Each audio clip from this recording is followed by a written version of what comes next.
Welcome dear students to this session uh, 5 of Unit 6 Instrument Maintenance.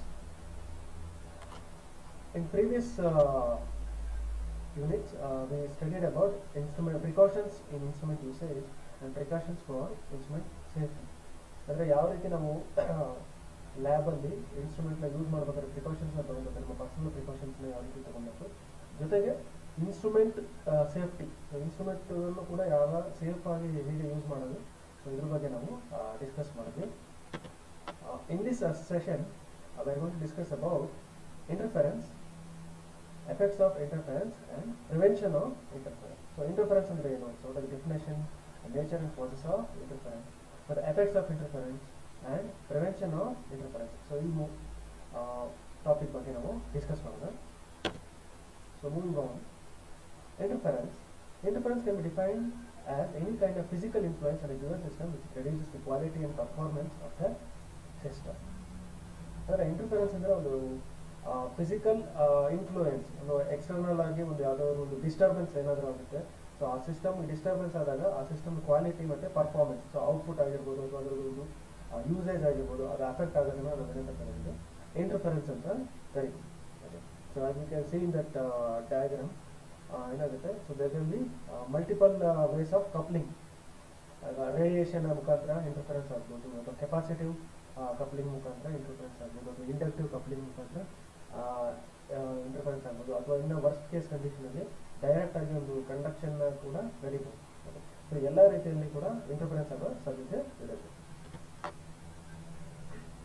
Nature and causes of interference. So the interference is observed by system sources which are capable of producing electromagnetic field. ಅಂದರೆ ಯಾವ interference ಯಾವ ಸಿಸ್ಟಮ್ಗೆ ಒಂದು interference ಆಗುತ್ತೆ ಅಂದರೆ, so those systems which are capable of producing electromagnetic fields. Electromagnetic ಫೀಲ್ಡ್ನ produce ಮಾಡತಕ್ಕಂಥ ಒಂದು ಇನ್ಸ್ಟ್ರೂಮೆಂಟ್ಗಳಿಗೆ ಇಂಟರ್ಫರೆನ್ಸ್ ಕಂಡು ಬರುತ್ತೆ. The interference can also be caused by sources having mechanical and or thermal influences on the system. For example mechanical ಅಂದರೆ physical force, okay. So ಒಂದು vibration ಆಗಿರ್ಬೋದು ಅಥವಾ ಸಡನ್ ಶಾಕ್, ಆ ಥರ ಎಲ್ಲ ಒಂದು ಫಿಸಿಕಲ್ ಎಕ್ಸ್ಟರ್ನಲ್ ಫೋರ್ಸ್ ಅಪ್ಲೈ ಮಾಡಿದಾಗ ಆದರೂ ಕೂಡ ಇಂಟರ್ಫರೆನ್ಸ್ ಆಗೋ ಸಾಧ್ಯತೆ ಇರುತ್ತೆ. ಅದೇ ರೀತಿ ಥರ್ಮಲ್ ಇನ್ಫ್ಲುಯೆನ್ಸ್, ಟೆಂಪ್ರೇಚರ್ ಚೇಂಜ್ ಆಗೋದ್ರಿಂದ ತುಂಬ ಹೈ ಟೆಂಪ್ರೇಚರ್ ಅಪ್ಲೈ ಮಾಡೋದಕ್ಕೆ ತುಂಬ ಲೋ ಟೆಂಪ್ರೇಚರ್ ಅಪ್ಲೈ ಮಾಡೋದ್ರಿಂದ ಕೂಡ ಇಂಟರ್ಫರೆನ್ಸು ಇಂಟ್ರೊಡ್ಯೂಸ್ ಆಗೋ ಸಾಧ್ಯತೆ ಇರುತ್ತೆ. The A C power supply voltage is most common source of interference.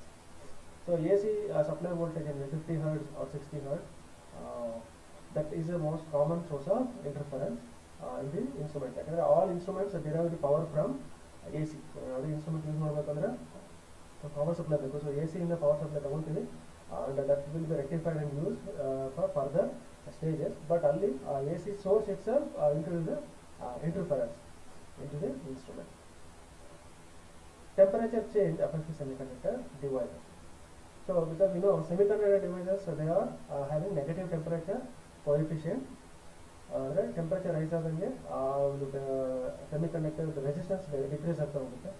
So ಇದೆಲ್ಲೇ affect ಆಗುತ್ತೆ ಅಂದರೆ, for example biasing circuit, transistor, MOSFET, so B J T, biasing circuit ಅಲ್ಲಿ ಏನಾಗುತ್ತೆ, so we would have design for some particular voltage and current settings. But temperature change ಆದಂಗೆ ಏನಾಗುತ್ತೆ, resistance change ಆಗೋದ್ರಿಂದ biasing ಕೂಡ change ಆಗುತ್ತೆ. and that actually can be considered as interference with respect to the device. Dry or poor soldering is susceptible to mechanical shock. So ಎಲ್ಲ soldering ಎಲ್ಲ ಮಾಡಿದ್ದೀವಿ beginning of the course. So ಅಲ್ಲಿ ಕೂಡ ಅಷ್ಟೇ soldering ತುಂಬ mechanically strong ಇರೋ soldering ಮಾಡಬೇಕಾಗುತ್ತೆ on a clean surface. So ಅದನ್ನು ನಾವು ಸರಿಯಾಗಿ ಮಾಡಲಿಲ್ಲ ಅಂದರೆ ಏನಾಗುತ್ತೆ, ಅಗೇನ್ ಮೆಕ್ಯಾನಿಕಲಿ ಶಾಕ್ ಅಪ್ಲೈ ಆದಾಗ, ವೈಬ್ರೇಷನ್ ಆದಾಗ ಆ ಸಾಲ್ಡ್ರಿಂಗು ಯೂಸ್ ಆಗೋ ಸಾಧ್ಯತೆ ಇರುತ್ತೆ. Next, ignition system of automobiles. So car ಮತ್ತು ಬೈಕಲ್ಲಿ ಏನು ಸ್ಪಾರ್ಕ್ ಪ್ಲಗ್ ಇರುತ್ತೆ, ಸೊ ನಾವು ಇಂಜಿನ್ ಸ್ಟಾರ್ಟ್ ಮಾಡಿದಾಗ ಮೊಮೆಂಟರಿಯಲ್ಲಿ ಏನಾಗುತ್ತೆ, ನವೇಡಸ್ modern automobiles have electronic components. ಅಲ್ಲಿ ಕಾನ್ಸ್ಟೆಂಟ್ ಆಗಿ ನಮಗೆ ಇಂಟರ್ಫರೆನ್ಸ್ ಬರೋ ಸಾಧ್ಯತೆ ಇರುತ್ತೆ. Spikes in digital systems. Okay, so digital system all works on ones and zeros. So ನಮಗೆ ಪಲ್ಸಸ್ ಬರುತ್ತೆ, okay. So in the digital system, but spikes are very short duration pulse. So ತುಂಬ short duration pulse ಬಂದಾಗ ಏನಾಗುತ್ತೆ, so V cannot determine whether it is 1 or 0, so that will affect the reading. Thyristors or SCRs in power electronics. So silicon control rectifiers or thyristors power electronics ಅನ್ನು use ಮಾಡ್ತೀವಿ. So ಆ ಒಂದು thyristor ಅಥವಾ SCR ನ turn on ಮಾಡಬೇಕಂದ್ರೆ so we have to provide a large gate current.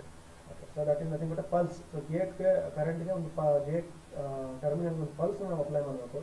So ಅಂಥ ಸಂದರ್ಭದಲ್ಲಿ ಏನಾಗುತ್ತೆ, so it will cause the interference to the whole circuit. And also ಒಂದೇ ಒಂದು SCR ಯೂಸ್ ಮಾಡಲ್ಲ, so we use many SCRs, so for synchronization purpose and also for control over the power electronic device. So ಅವಾಗ ಏನಾಗುತ್ತೆ ಕೂಡ ಅದು ಕೂಡ large ಇಂಟರ್ಫರೆನ್ಸ್ನ introduce ಮಾಡುತ್ತೆ. And the periodic discharge in a gas discharge lamp. So this was like a earlier case. So nowadays ಎಲ್ಲ semiconductor ಬಂದಿದೆ. So ಸೆಮಿಕಂಡಕ್ಟರ್ಗಿಂತ ಮುಂಚೆ ಏನಾಗಿತ್ತು, ಗ್ಯಾಸ್ ಡಿಸ್ಚಾರ್ಜ್ ವ್ಯಾಕ್ಯೂಮ್ ಟ್ಯೂಬ್ನ ಯೂಸ್ ಮಾಡ್ತಿದ್ರು. Use as diode, triode, tetrode and pentode ಅಂತೆಲ್ಲ ಕರಿತಿದ್ರು. So ಅಲ್ಲೇನಾಗುತ್ತೆ, ಸೊ ಗ್ಯಾಸ್ ಡಿಸ್ಚಾರ್ಜ್ ಆಗೋದ್ರಿಂದ ಏನಾಗುತ್ತೆ, ಸೊ ಇದು interference in the circuit.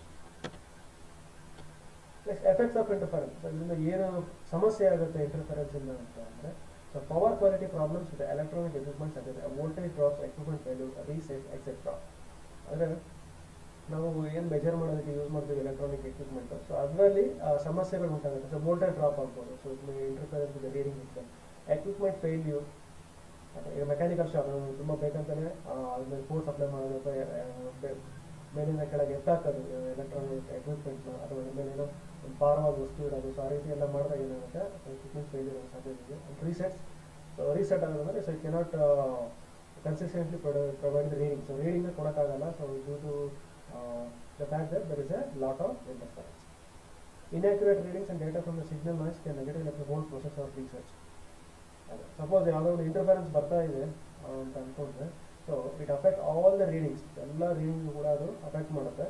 So that interference introduces something called noise ಅಂತ ನಾವು ಅಂದ್ಕೊಬೋದು. So unwanted signal. So suppose ನೀವು ಯಾವುದೋ ಒಂದು ರಿಸರ್ಚ್ ಮಾಡ್ತಿರ್ಬೋದು ಅಥವಾ ಯಾವುದೋ ಇಂಡಸ್ಟ್ರಿಯಲ್ ಪ್ರೊಸೆಸ್ನ ನೀವು ಕ್ಯಾರಿ ಔಟ್ ಮಾಡ್ತಿರ್ಬೇಕಾದ್ರೆ, if there is interference, so it affects all the readings and your whole process may be affected.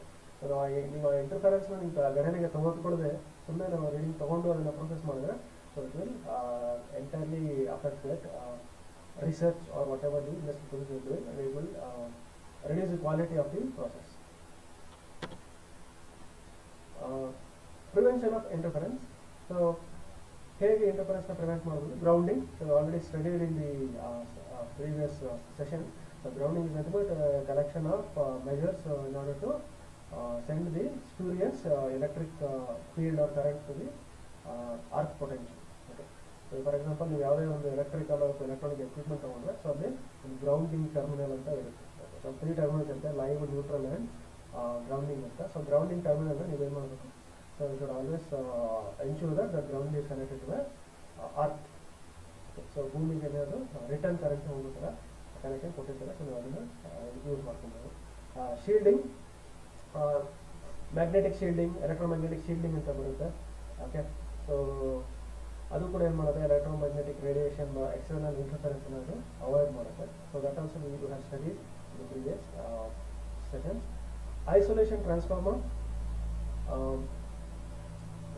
ಈಗ ಇಂಟರ್ಫರೆನ್ಸ್ ಏನಾಗುತ್ತೆ ಅಂದರೆ, so there is actually conduction path. So conduction path ಇದ್ದರೆ, so interference it will readily enter the equipment. So ಅದನ್ನು ನಾವು avoid ಮಾಡಬೇಕಂದ್ರೆ, so AC power ಸಪ್ಲೈನ ನಾವು instead of directly taking AC power supply, ನಾವು ಒಂದು ಟ್ರಾನ್ಸ್ಫಾರ್ಮರ್ ಯೂಸ್ ಮಾಡ್ತೀವಿ. Okay. Isolation transformer nothing but 1:1 transformer ಅಂತಂದ್ರೆ, ಸೊ ಏನು ವೋಲ್ಟೇಜ್ ಕರೆಂಟ್ ಏನನ್ನೂ ಅದು ಅಫೆಕ್ಟ್ ಮಾಡಲ್ಲ, but just it will isolate the source from the equipment.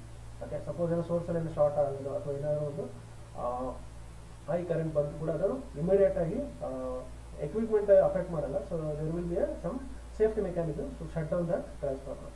Okay. So ಅದರಿಂದ ನಾವು ಏನು ಮಾಡೋದು, ಎಕ್ವಿಪ್ಮೆಂಟ್ನ ನಾವು ಸೇಫ್ ಆಗಿ ಆಪರೇಟ್ ಮಾಡಬೇಕು.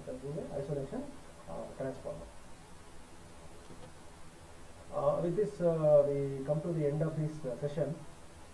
ನಾವು ಇಂಟರ್ಫರೆನ್ಸ್ ಬಗ್ಗೆ ಡಿಸ್ಕಸ್ ಮಾಡಿದ್ವಿ. So what is the interference, so what are the causes of the interference, and what are the effects and solution or prevention of the interference. So idra ಬಗ್ಗೆ ನಾವು discuss ಮಾಡಿದ್ವಿ.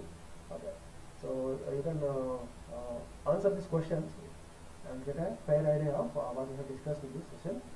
And also ಈ video ಜೊತೆ set of multiple choice questions and study material has also been included. Thank you for attending this session.